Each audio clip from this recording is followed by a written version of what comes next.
നല്ല നെണ്ട് roast ready ആയിട്ടിരിക്കുക ഇവിടെ. എന്നാ പരിപാടി? എല്ലാവർക്കും നമസ്കാരം, പുതിയൊരു വീഡിയോയിലേക്ക് സ്വാഗതം. ഇന്ന് ഇവിടെ കാണിക്കാൻ പോകുന്നത് നല്ലൊരു ക്രാബ് റോസ്റ്റ് എങ്ങനെ ഉണ്ടാക്കാം എന്നുള്ളതാണ്. അപ്പം ടൈം ഒട്ടും കളയണ്ട, പെട്ടെന്ന് തന്നെ പരിപാടി തുടങ്ങാം.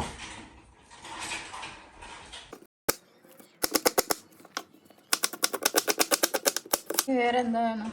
എനിക്ക് തക്കാളി ഇല്ലാന്ന് തോന്നുന്നുണ്ട്. തീർന്നു പോയി. എന്തിനു പേടിക്കുന്നു? നമ്മുടെ ബാക്ക് യാർഡിലല്ലേ കിടക്കുന്ന തക്കാളി, പോയി പറിച്ചോണ്ട് വാ. ഓർമ്മയില്ല. ശരി, പോയിട്ട് ലക്കിലി തക്കാളി ഇല്ലാത്ത സമയത്തിലാണ് നമുക്ക് കുറച്ച് തക്കാളി കിട്ടുന്നുണ്ട്. സോ നമ്മുടെ തക്കാളി എത്ര എണ്ണം വേണം?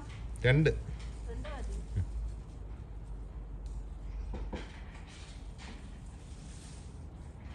ഇഷ്ടം പോലെ ഉണ്ടോ? രണ്ട് മതി. ഇപ്പം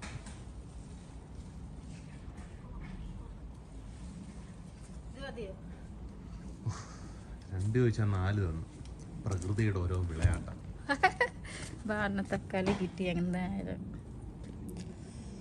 ആദ്യം തന്നെ എണ്ണ ഒന്ന് ചൂടായി വരുമ്പോഴത്തേക്ക് അതിനകത്ത് കുറച്ച് കടുകിടുക.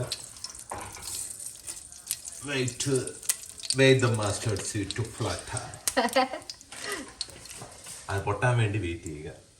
അതാണ് കറക്റ്റ് വാക്ക്. ഇനി അതെന്താ പെരിചീരകാണോ? ഇട്ടോ അത് പൊട്ടിട്ട് അപ്പൊ നമ്മുടെ ഈ പൊട്ടിയ കടുകിലേക്ക് കുറച്ച് പെരിഞ്ചീരകം ഇട്ട് കൊടുക്കുക. പെരിഞ്ചീരകത്തിന്റെ കൂടെ തന്നെ കുറച്ച് കറിവേപ്പില ഇട്ട് കൊടുക്കുക. അതിന്റെ കൂടെ തന്നെ കുറച്ച് ഉണക്കമുളക് കട്ട് ചെയ്തത്, കുറച്ച് ഇഞ്ചി ചോപ്പ് ചെയ്തത്. നമ്മള് ജിഞ്ചർ ഗാർലിക് പേസ്റ്റ് ഇടുന്നുണ്ട്, എങ്കിലും ക്രാബിന് ഇച്ചിരി ഒരു ജിഞ്ചറിന്റെ ഫ്ലേവർ നന്നാക്കി കൊടുക്കുക.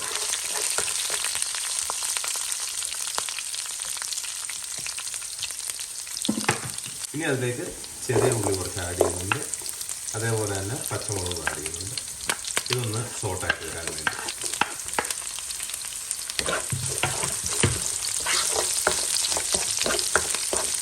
അടുത്തിടുമ്പോൾ ഇതിലേക്ക് കുറച്ച് ജിഞ്ചർ ഗാർലിക് പേസ്റ്റ് കൊടുക്കും.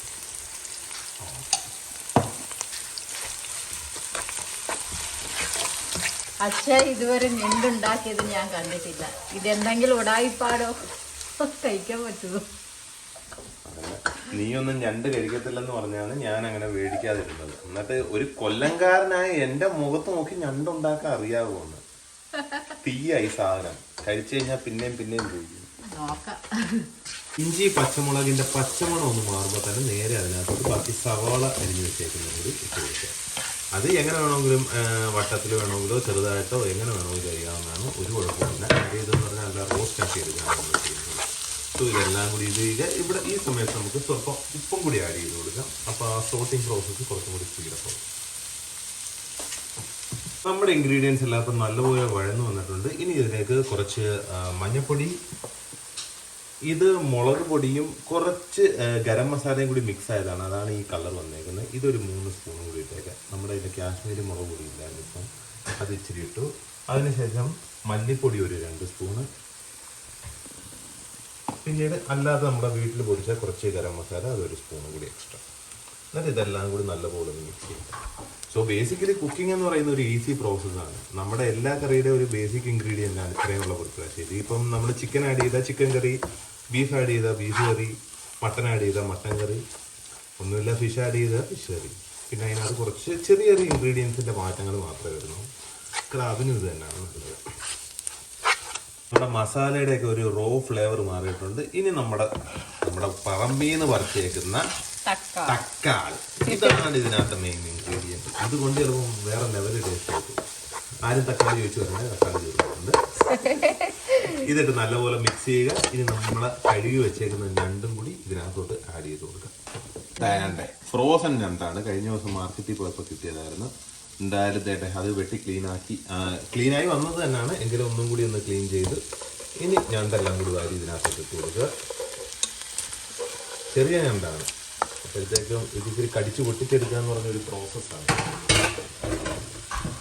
Crab eating is an art. ഒരു കൊല്ലം ഗൈസ് ആ സ്പെഷ്യലൈസ്. പിന്നെ പല്ലും കാര്യങ്ങളൊക്കെ നമ്മൾ മൊത്തത്തിൽ ക്രാബ് മസാലയിലെല്ലാം നല്ലപോലെ പിടിച്ചിട്ടുണ്ട്. ക്രാബിന്റെ കുക്കിംഗ് ടൈം എന്ന് പറഞ്ഞാൽ വളരെ ചെറുതാണ്. സോഫ്റ്റ് ഇതല്ലേ, മാംസമല്ലേ, മാക്സിമം ഒരു 5 മിനിറ്റ്സ് തന്നെ ധാരാളമാണ്. അപ്പോൾ ഇതിനകത്തോട് സ്വല്പം വെള്ളവും കൂടി ഒഴിച്ചു കൊടുക്കാം. അപ്പോഴേ ആ ഗ്രേവി അതിനകത്തോട്ട് ഇറങ്ങത്തുള്ളൂ. സ്വല്പം ഇത് കഴിഞ്ഞിട്ട് മൂടി വെക്കുക. ഇനി കഴിഞ്ഞ് മൂടി വെക്കുക. എന്നിട്ട് ഉപ്പും കാര്യങ്ങളും ഒക്കെ നോക്കുക. 5-10 മിനിറ്റ് കഴിയുമ്പോഴത്തേക്കും നമുക്ക് മൊത്തത്തിൽ ഇറക്കി വെക്കും. റോസ്റ്റ് ആയിട്ട് വെക്കും. ഈ വെള്ളമെല്ലാം ഇനി പറ്റിച്ചെടുക്കണം. ഓക്കെ, ഏകദേശം 5 മിനിറ്റ് ആയിട്ടുണ്ട്.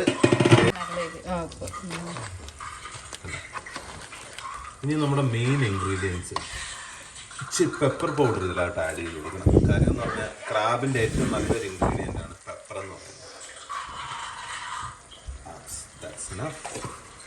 നല്ല സ്മെല്ല് വരുന്നുണ്ട്. എങ്ങനെയുണ്ട്? സ്മെല്ലുണ്ട്. നല്ല സ്മെല്ലുണ്ട്. ഇച്ചിരി കൂടി പറ്റിക്കണം. ഇത് പറ്റിക്കണം. ഇനി ഇച്ചിരിയും കൂടി കട്ടണം. ഇതില്ലെങ്കിൽ എന്ന് പറഞ്ഞാൽ ക്രാബ് കറിയായിപ്പോ. ഇത് ഇച്ചിരിയും കൂടി ഒന്ന് പറ്റി മൊത്തത്തിൽ വന്നു കഴിഞ്ഞാൽ സംഭവം ഓൾമോസ്റ്റ് കുക്ക് ആയിട്ടുണ്ട്. കാര്യം ഇതിന്റെ കുക്കിംഗ് കുറവാണ്. അതെ, മറ്റേ ആവി കാരണം കൊണ്ട് ക്യാമ് നല്ല രീതിയിൽ കാണുന്നില്ല, ക്ലിയർ ഇല്ല. നമ്മുടെ ഞണ്ട് റോസ്റ്റ് ഏകദേശം നല്ലപോലെ റെഡിയായി വന്നു. പക്ഷെ ചെറിയൊരു പണി പാളി.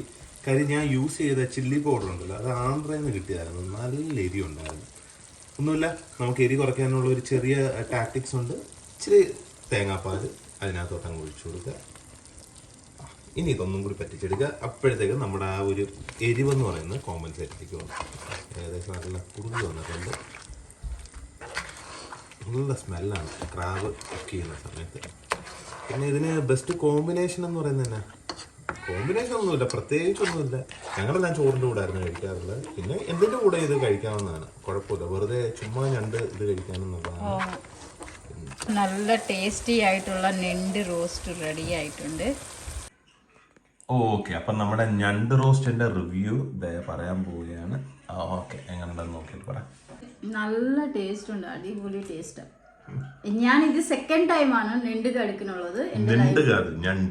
നെണ്ട് എന്റെ ലൈഫിലോ കഴിക്കുന്നുള്ളത്. പക്ഷെ അടിപൊളി ടേസ്റ്റ് അച്ഛാ. എരി ഓക്കെയാണ്. എനിക്ക് എരിവിന്റെ ഇച്ചിരി ഡൗട്ട് ഉണ്ടായിരുന്നു. കാര്യം നിങ്ങളുടെ ചില്ലി ഒട്ടുക്കത്ത സ്പൈസി ആയിപ്പോയി. പക്ഷെ നല്ല ടേസ്റ്റ് ഉണ്ട്. എരിവൊന്നും അത്ര എരിവില്ല. ഓക്കെ, എന്തായാലും എല്ലാരും അങ്ങനെ ഒരു കൈപുണ്യമുള്ള ഹസ്ബൻഡ് കിട്ടണമെങ്കിൽ ഭാഗ്യം തന്നെയാണ്. അപ്പൊ ഇതുപോലുള്ള പുതിയ വീഡിയോ ഇനിയും കാണുന്നവരേക്കും എല്ലാവർക്കും ബൈ.